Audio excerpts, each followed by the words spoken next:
নমস্কার বন্ধুরা, রিঙ্কু রান্নাঘরে আজকের আমার রেসিপি হলো লঙ্কা চিকেন। এখানে আমি 1 কেজি চিকেন নিয়েছি। এখানে আমার লাগছে আদা রসুনের পেস্ট, পেঁয়াজ, টমেটোটা আমি এরকম বড় বড় করে কেটেছি। আর এখানে লাগছে কাঁচা লঙ্কা, এখানেও কাঁচা লঙ্কা পাকা। আর এখানে নিয়েছি ক্যাপসিকাম। আর এখানে আছে এই রকম একটা বড় লঙ্কা আমি কেটে নিয়েছি। তো আমি এই সব দিয়েই আজকে রান্না করব চিকেনেরই উপরে লঙ্কা।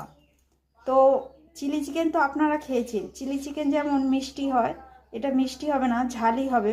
কারণ এই শীতকালে ভালোই ঠান্ডা পড়েছে, তো শীতের সময় গা গরম করতে হলে এই রকমই রান্না করে আপনারা বাড়িতে খাবেন। তো গাটাও গরম হলো আর মনটাও খুশি হবে। তেল গরম হয়েছে, তো আমি এখানে গোটা লঙ্কা আর গোটা গরম মশলা ফোড়নে দিলাম। দিয়েছি পেঁয়াজ,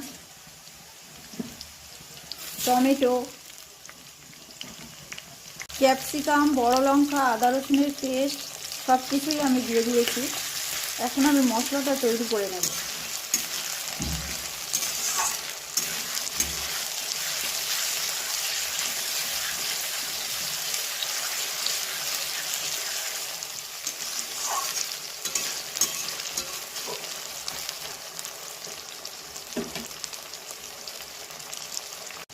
এখানে আমি 1 চামচ গুঁড়ো লঙ্কা দিলাম।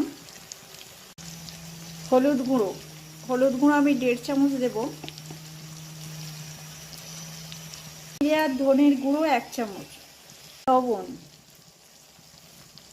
কিছুই মশলা আমার দেওয়া হয়ে গিয়েছে। এখন আমি মশলাটা ভালো করে কষে নেব।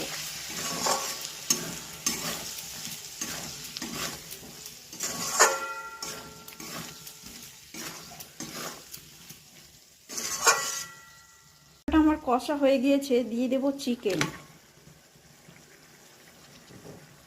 চিকেনটা আমি ভালো করে মশলার সঙ্গে মিশিয়ে কষিয়ে নেব।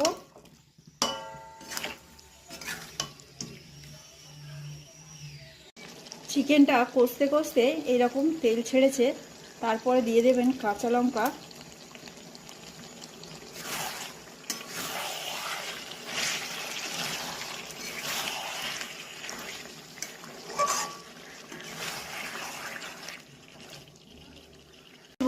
কাজু আর চাল মগজের পেস্ট।